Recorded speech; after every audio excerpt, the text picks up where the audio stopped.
Une des choses qui nous a beaucoup préoccupés pendant cette période de confinement, c'est évidemment comment on va se divertir. Qu'est-ce qu'on va faire de tout ce temps?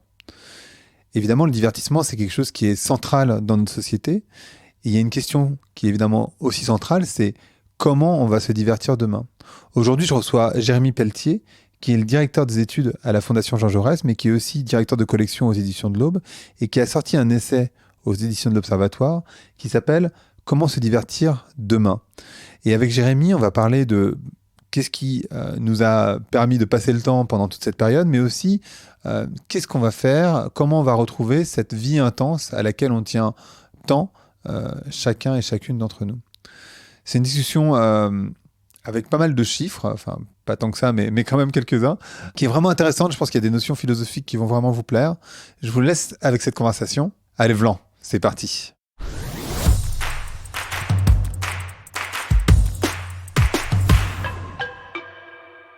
Bonjour Jérémy, Bonjour, tu vas bien? ça va et toi? Bah, super. On a été présenté par Aurélie Jean, que j'ai reçu plusieurs fois sur le podcast, qui est une numéricienne, et qui m'a dit, il faut absolument que tu discutes avec mon ami Jérémy. Et effectivement, il se trouve que tu viens de sortir un mini-essai, je sais pas comment le dire, sur les loisirs pendant et les loisirs après cette crise qu'on est en train de traverser. Là, on est bientôt à la sortie du confinement. Toi, tu es directeur des études d'un institut de recherche. Euh, Pourquoi tu t'es intéressé à cette question des loisirs? Alors déjà, merci beaucoup de m'inviter. Je suis ravi de faire ce podcast avec toi. Ça égaye mon confinement et ce jour de confinement. Pourquoi ce sujet-là? Ben, en fait, beaucoup de gens réfléchissent à l'après, beaucoup de gens réfléchissent au monde d'après, à la façon dont on va pouvoir reconstruire le pays, à la façon dont on peut penser le pays et la société de demain. Et moi, je me suis dit, bon, il y a déjà beaucoup de gens qui le font et peut-être que ça serait intéressant de réfléchir à la société de demain, mais à travers quelque chose qui nous concerne tous de façon finalement très intime. C'est la façon dont on se divertit, la façon dont on trouve, je dirais, des parenthèses à notre vie quotidienne, la façon dont on trouve un peu d'intensité à notre vie quotidienne. Et je trouve qu'il y a évidemment, c'est un des trucs qui a le plus changé notre quotidien depuis qu'on est confiné, c'est le divertissement, c'est la façon dont on se divertit, c'est la façon dont on passe notre temps. Et du coup, avec la façon dont on est en train de d'imaginer le déconfinement, bah un des éléments qui m'intéressait, c'était de me dire, mais comment on va faire pour se divertir comme on se divertissait avant, alors qu'on va avoir quand même des besoins très importants justement de divertissement pour finalement retrouver notre liberté et le bonheur d'être libre, quoi. Donc ça m'intéressait de travailler sur un sujet qui parle à tout le monde en tout cas. Et dans ce papier, il y a un chiffre qui m'a vraiment choqué, qui est, parce qu'en fait, tu disais qu'on était une société de loisirs. Est-ce que tu peux reprendre le chiffre du pourcentage de temps de travail sur le temps éveillé et le comparer à avant? Parce que je pense que c'est quelque chose que les gens ne réalisent pas du tout. Et après, peut-être expliciter pourquoi on a ce chiffre, pourquoi on arrive à ce chiffre-là. Alors, tu as raison, c'est un élément qui est central d'ailleurs quand on parle du divertissement et de la société des loisirs, de la société de l'amusement. Effectivement, et ça c'est le sociologue qui s'appelle Jean Viard qui a beaucoup travaillé sur ces questions. Il dit que nous sommes rentrés maintenant aujourd'hui dans ce qu'il appelle la société des loisirs. Et donc il dit ça parce qu'en gros, il dit voilà maintenant sur une vie éveillée, si on prend la vie d'un individu dans son intégralité entre le moment où il naît et le moment où il meurt, eh ben la vie qu'il va consacrer au travail, mais en fait, ça va représenter juste 12% finalement de sa vie éveillée. Uniquement 12% de sa vie éveillée. Alors que, par exemple, si on regarde ce que ça représentait, par exemple, en 1936, on était à 40%. 40% du temps de travail dans une vie éveillée en 1936 et aujourd'hui voilà le temps de travail ne représente que finalement 12% d'une vie. En fait on l'explique pour deux raisons principales. D'une part évidemment l'allongement de la durée de vie qui fait que la part du travail et du temps travaillé s'est réduit dans notre vie éveillée et on l'explique aussi par un certain nombre de lois évidemment. Et là on peut parler des 5 semaines de congés payés, on peut parler des RTT et on peut parler évidemment des 35 heures qui ont fait que le temps de travail dans une vie éveillée c'est considérablement réduit au fil des années et au fil de notre vie. Et c'est pour ça qu'en gros, une grande majorité de notre vie et de notre temps est consacré à du temps hors travail et donc à des loisirs. C'est vrai, c'est assez choquant parce que quand tu dis ça, on a toujours l'impression qu'on travaille plus, qu'on travaille beaucoup. Il y a plein de gens qui font des burn-out et en fait, on réalise que finalement, comme on sort des études plus tard et qu'on meurt plus âgé, tandis qu'il y a la retraite, ben finalement, effectivement, ce temps de travail, enfin, ce temps donné au travail est assez faible finalement. C'est assez étrange.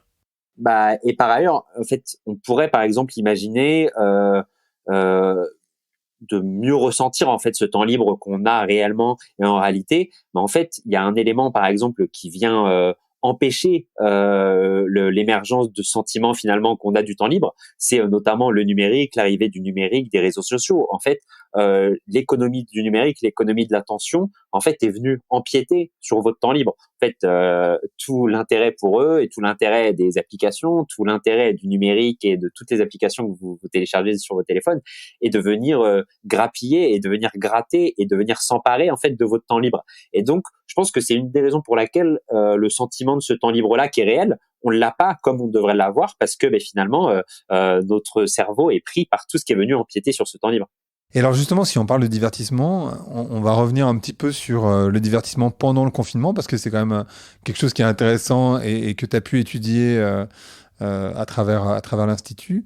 Est-ce que tu peux nous dire comment les gens se sont divertis avec... et je sais comme tu as des chiffres, c'est d'autant plus intéressant, je trouve, parce qu'il y a l'anecdote et puis il y a les chiffres, la réalité de ce que font les Français. Bah, en fait, ce qui est hyper intéressant, c'est de voir que très vite, dès le début du confinement, donc en gros le 17 mars, les Français ont voulu se rassurer en se plongeant dans un certain nombre effectivement de divertissements, dans un certain nombre de passe-temps. Et donc dans ces passe-temps-là, il y a notamment la cuisine, la pâtisserie, où on s'aperçoit, en gros, quand on regarde les études de consommation, qu'on a une augmentation en fait, par rapport à une semaine normale dans notre vie habituelle, on a une augmentation de plus 100%, de quasiment 140% d'achats de sucre aromatisé, d'achats de farine, etc. Et donc, en gros, ça témoigne que les gens se sont dit, bon, on va essayer de passer le temps et on va essayer de trouver une utilité dans ce temps-là et dans le nouveau temps libre qu'on a pour pouvoir faire des gâteaux et pour pouvoir faire de la pâtisserie. On a aussi des chiffres de même ampleur sur, par exemple, le jardinage, où là, on a 50% des Français qui disent bah depuis moi le début du confinement, je jardine beaucoup plus que par le passé. Et d'ailleurs, c'est toujours intéressant et ce qui est important en fait quand on a des éléments de sondage, c'est de regarder si c'est confirmé par des éléments objectifs liés à la consommation. Et bah là, quand on va regarder un certain nombre de données sur la façon dont les gens ont consommé dans les magasins, etc., on s'aperçoit qu'il y a une augmentation, pareil, de 100%, de plus de 100%, pardon, par rapport à une période habituelle, d'achat d'outils de travail, d'outils de bricolage. On a vu une augmentation de plus de 100% d'achat de peinture notamment, ce qui signifie que les gens se sont dit allez, on va profiter de ce temps-là pour faire tout ce que j'ai pas le temps de faire normalement, à savoir repeindre un mur ou je sais pas, réparer un meuble. Et donc ça, ces loisirs-là, effectivement, sont des loisirs et des passe-temps qu'on a vu très vite émerger depuis le début de ce confinement. Et il y a un autre élément qui est hyper intéressant, c'est les jeux de société. Où en gros, et ça d'ailleurs, ça montre aussi que les gens finalement, comme ils savent pas trop expliquer ce qui est en train de se passer, donc le moment présent, comme ils savent pas trop ce qui va se passer demain et que l'avenir est un peu troublé, ben en fait, on s'aperçoit que les gens viennent se rassurer sur des éléments passés, viennent se rassurer sur des trucs historiques et des trucs qui ont demeuré dans l'histoire de leur vie ou dans l'histoire des sociétés. Et en gros, un des exemples, c'est les vieux jeux de société. Et là, on s'aperçoit que parmi les 10 jeux et les 10 jouets qui ont été le plus achetés dès le début du confinement, on retrouve 10 jeux de société et jeux de société, puzzles, etc. Et ça, c'est un truc historique, c'est un truc qui est inédit et c'est rare que les 10 jeux les plus achetés sur une semaine, ce soit des jeux de société ou des puzzles qui sont des trucs assez à l'ancienne. C'est intéressant ce que tu racontes parce qu'en fait, il y a d'un côté le fait de faire des choses à la main, et tu vois, il y a eu beaucoup cette tendance autour du pain, le fameux banana bread aussi, qu'on voit passer sur Instagram évidemment, qui sont un petit peu du savoir-faire d'antan, ce que tu disais. Il y a aussi cette idée que quand tu fais des choses avec tes mains, j'avais reçu un philosophe pour parler de ça, mais quand tu fais des choses avec tes mains, ça te rassure, ça te donne confiance en toi. Donc il y a aussi cette dimension de, quelque part, je fais des choses. Et c'est vrai que quand tu fais des choses que digitales, finalement, tu as l'impression que ta journée est passée à ne rien faire. J'imagine qu'il y a aussi une grosse consommation de Netflix ou de la VOD de manière générale. Alors ouais, ouais, non, t'as entièrement raison. En gros, dès le début du confinement, en gros, les gens ont été dans un espèce de phénomène où ils se sont dit, ah, bah, voilà le moment où je vais pouvoir rattraper mon retard sur les séries, où je vais pouvoir rattraper mon retard sur les films, où je vais pouvoir rattraper mon retard sur un certain nombre de trucs que je devais regarder normalement sur mon écran et que je n'avais pas fait. Et en gros, ouais, il y a quasiment aujourd'hui, là, dans les dernières études qu'on a reçues sur les baromètres que fait Adopi depuis le début de cette crise, on a quasiment 60% des Français qui disent je consomme beaucoup plus que dans une période normale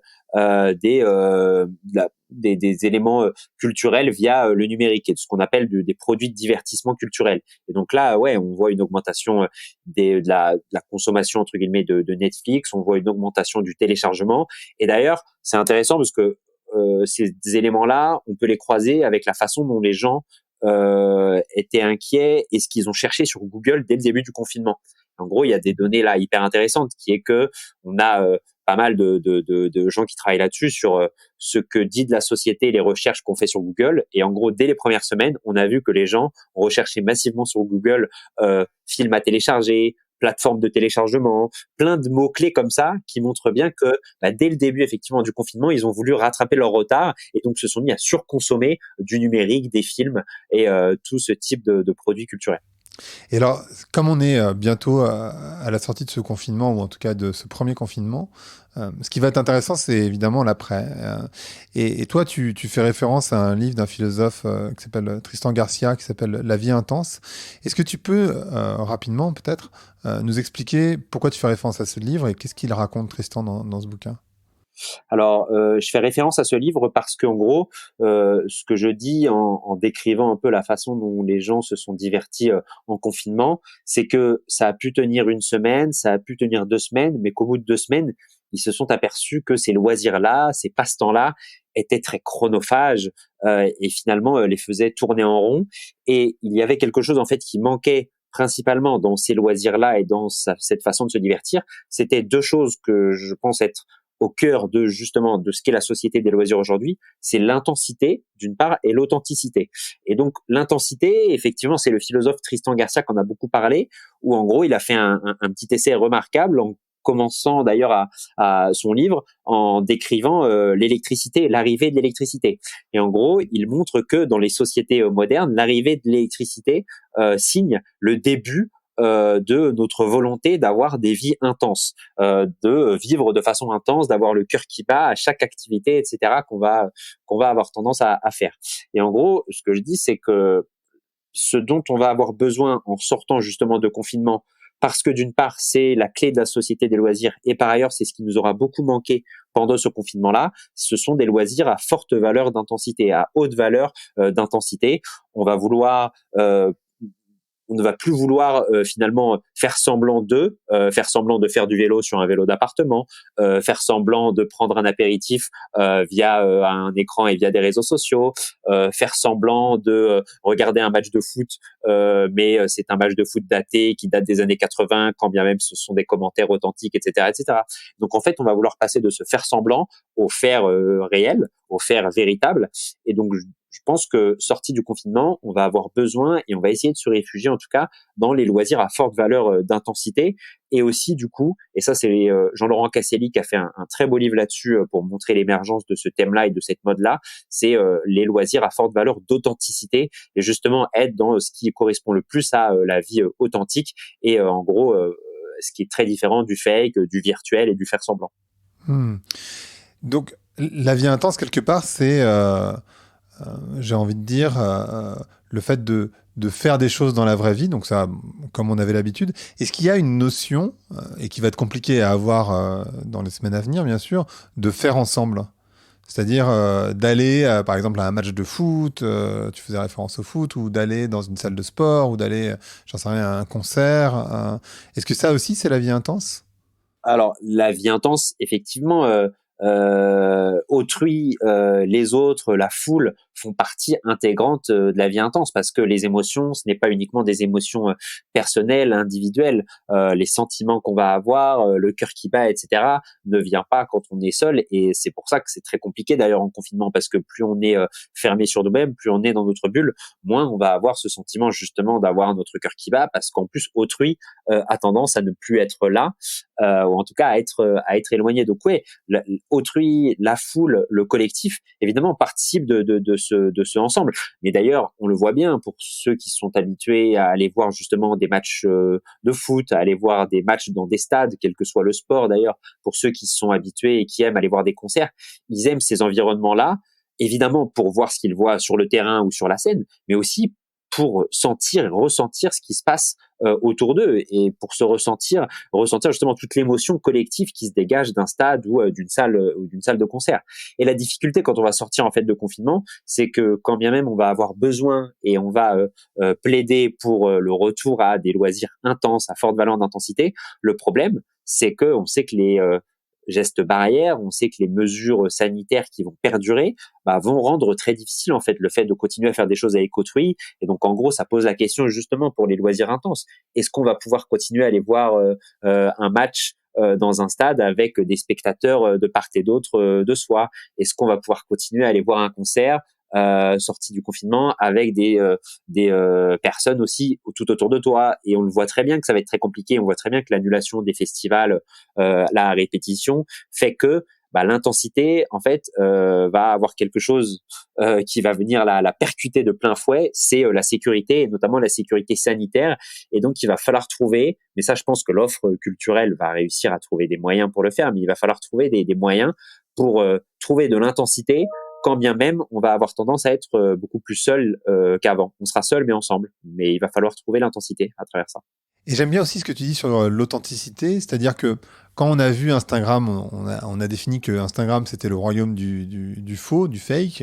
Et puis avec les stories arrivant, on s'est dit ah ouais, ben, les stories c'est un peu plus authentique. Et puis maintenant avec le live, je pense qu'il y a beaucoup de gens qui se sont amusés à regarder l'intérieur des célébrités par exemple. Bah, le live c'est vraiment une authenticité beaucoup plus forte parce que tu es dans un contexte qui est choisi, c'est-à-dire que tu peux choisir le cadre, mais c'est quand même relativement limité, enfin, pour la majorité des gens en tout cas. Est-ce que tu penses que ce confinement, ça va amener derrière à beaucoup plus... Enfin, comment ça peut amener à plus d'authenticité qui va sans doute s'associer avec cette histoire de live, je suppose? Alors, ouais, authenticité, ça t'as entièrement raison, c'est une vraie bonne question. Je pense que ce qui potentiellement va se développer, mais ce qui était déjà finalement très présent aussi avant, c'est la mise en scène de l'intime.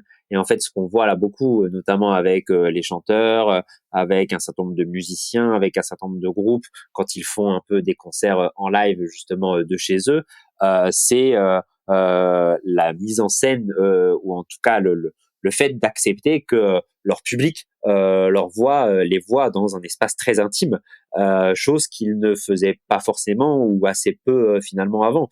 On sait très bien que les individus, d'une façon générale, via les réseaux sociaux, mettent beaucoup plus en scène que par le passé, justement la vie intime, et que ça peut être un vrai sujet. Mais les personnes publiques, d'une façon générale, font quand même assez attention, surveillent assez cela, ont des gens d'ailleurs pour s'occuper de ça pour eux, pour faire en sorte de ne pas trop dévoiler leur vie intime. Et ce qui est hyper intéressant là dans la séquence, c'est qu'effectivement, il y a plein de personnages publics, de personnes publiques et notamment des artistes qui ont accepté de donner à voir leur espace intime, leur intimité. Ça peut être leur salon, ça peut être leur cuisine, ça peut être même leur chambre à coucher, qui est l'espace intime par excellence, qui est le sanctuaire. D'ailleurs, c'est intéressant, la chambre à coucher, quand vous faites visiter votre nouvel appartement, votre nouvelle maison à un ami ou à un couple d'amis qui vient vous voir et vous rendre visite pour la crémaillère, la chambre à coucher est rarement la pièce que vous faites montrer soit en premier, ou c'est souvent d'ailleurs la pièce que vous ne faites pas montrer, parce qu'en gros, c'est le sanctuaire protégé. Vous faites montrer le salon, vous faites montrer la cuisine, vous faites montrer tout un tas de choses dont vous êtes très fiers de par votre nouvel achat ou votre nouvelle location, mais la chambre à coucher, ça reste le sanctuaire. Et ben là, dans la séquence qu'on est en train de vivre, justement, tout ça a tendance à se déliter un peu, mais parce qu'on est dans une séquence tellement inédite que finalement, on accepte aussi, je crois, de donner à voir une partie de son intimité parce que finalement, tout le monde est dans le même bateau et donc un lit est un lit, une chambre est une chambre et voilà. Donc peut-être ce qui va perdurer un peu, c'est la mise en scène de cette intimité. Hmm. Et il y a une vertu dont tu parles, donc quand on va sortir, donc la semaine prochaine a priori, euh, il va y avoir ouais, une valeur extrêmement importante à ne pas oublier. Est-ce que tu peux revenir dessus? Alors ouais, tu as entièrement raison de poser cette question parce que c'est le point en tout cas central, je crois, du livre. En tout cas, c'est la proposition que je fais dans ces petits e-books publiés par les éditions d'Observatoire. La demande, c'était pensez le monde d'après et faites peut-être des propositions pour le monde d'après et la société de demain.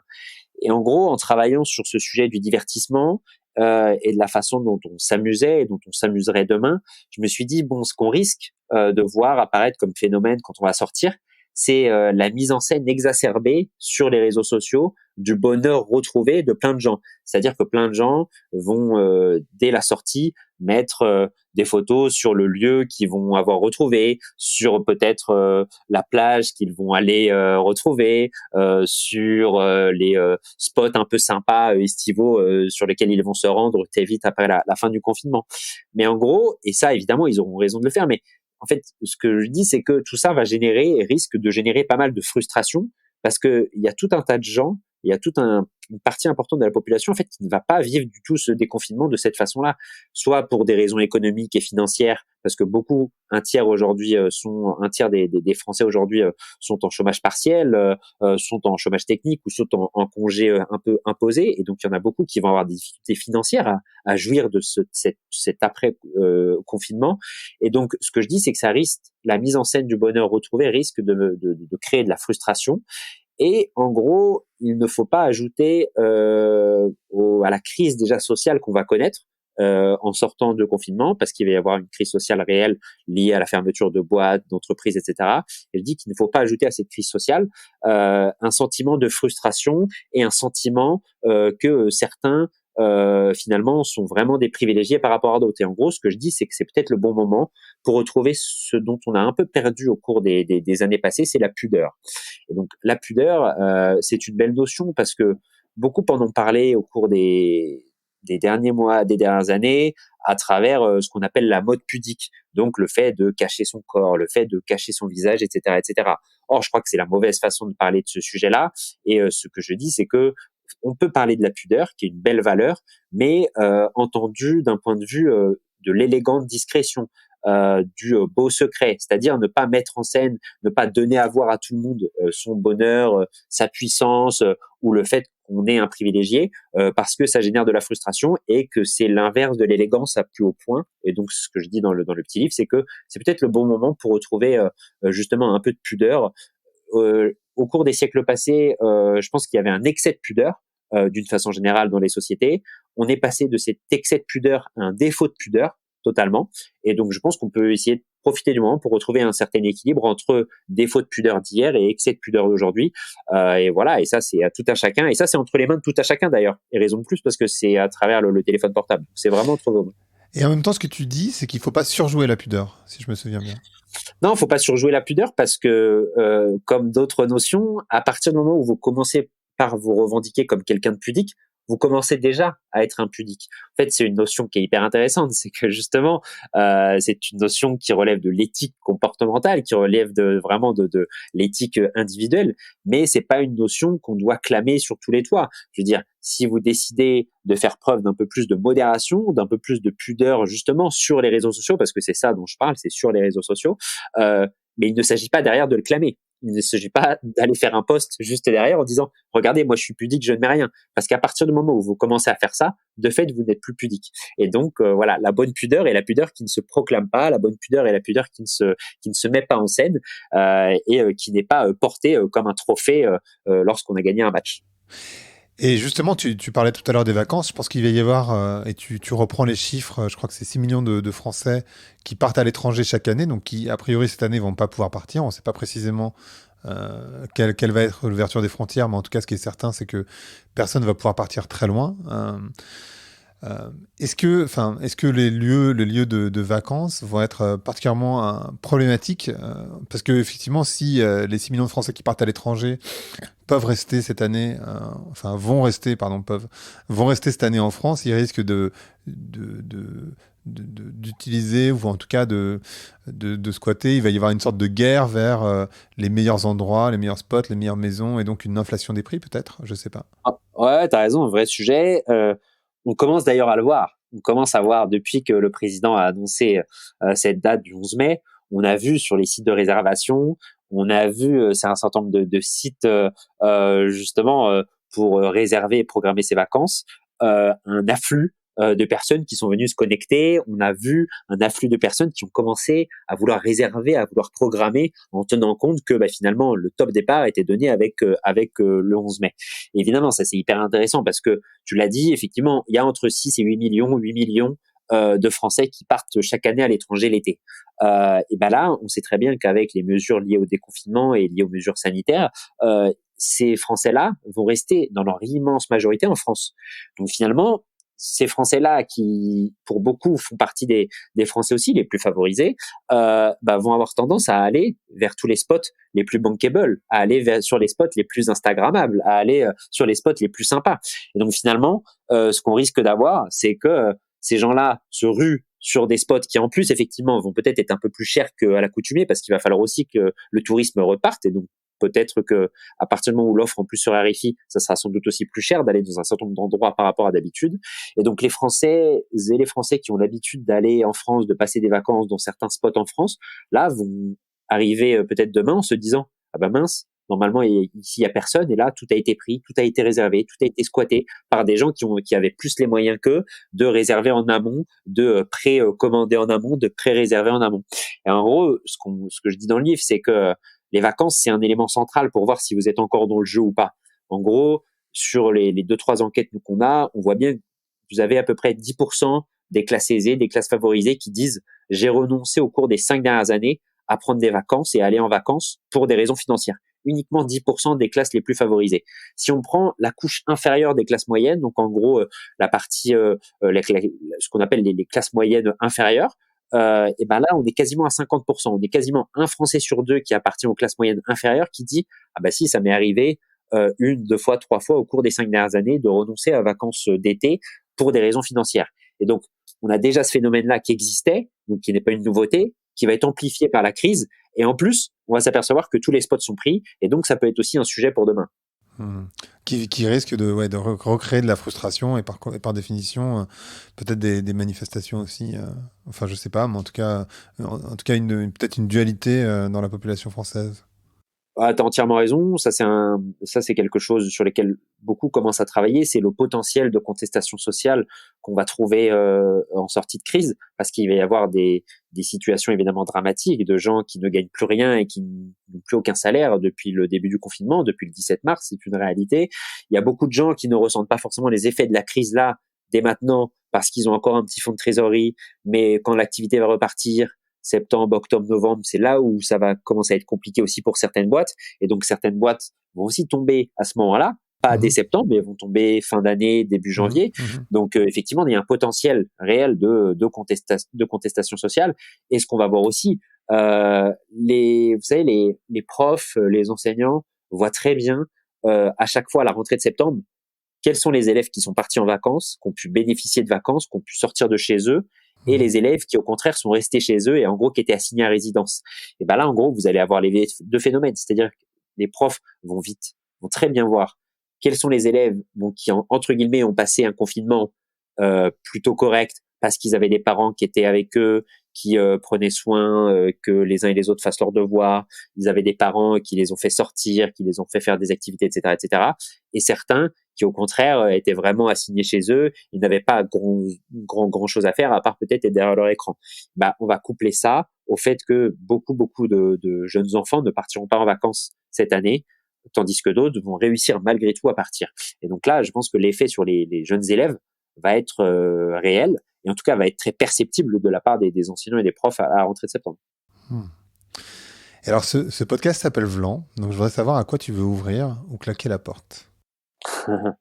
euh, écoute, là, dans le contexte actuel, sachant qu'on est vraiment proche du confinement, je crois qu'on va pas être obligé de claquer la porte parce que la porte, elle est déjà bien claquée quand même. Elle est déjà bien fermée depuis le 17 mars. Donc, écoute, en termes de porte fermée et de porte claquée, je pense qu'on a une autre dose, donc je vais pas la fermer. À qui je veux ouvrir ou à quoi je veux l'ouvrir? Là, tous mes copains et à toutes mes copines. Et là, pour le coup, j'ouvre la porte à tous mes copains et à toutes mes copines pour qu'ils viennent vite me revoir et qu'on refasse vite les fous tous ensemble. Donc, voilà. J'ouvre la porte à tout le monde et par contre, j'arrête de la fermer parce qu'on l'a trop fermée. C'est parfait. Merci beaucoup, Jérémy. Merci à toi. À bientôt. À bientôt. Merci d'avoir écouté Vlan. Si vous avez aimé l'émission, n'hésitez pas à mettre des étoiles sur votre plateforme de podcast préférée. Vous pouvez aussi partager l'émission sur vos réseaux sociaux, sur Instagram Stories ou sur Facebook ou LinkedIn. Je suis Grégory Pouy. Vous pouvez me retrouver sur l'intégralité des plateformes sociales sous le nom Greg from Paris. À bientôt.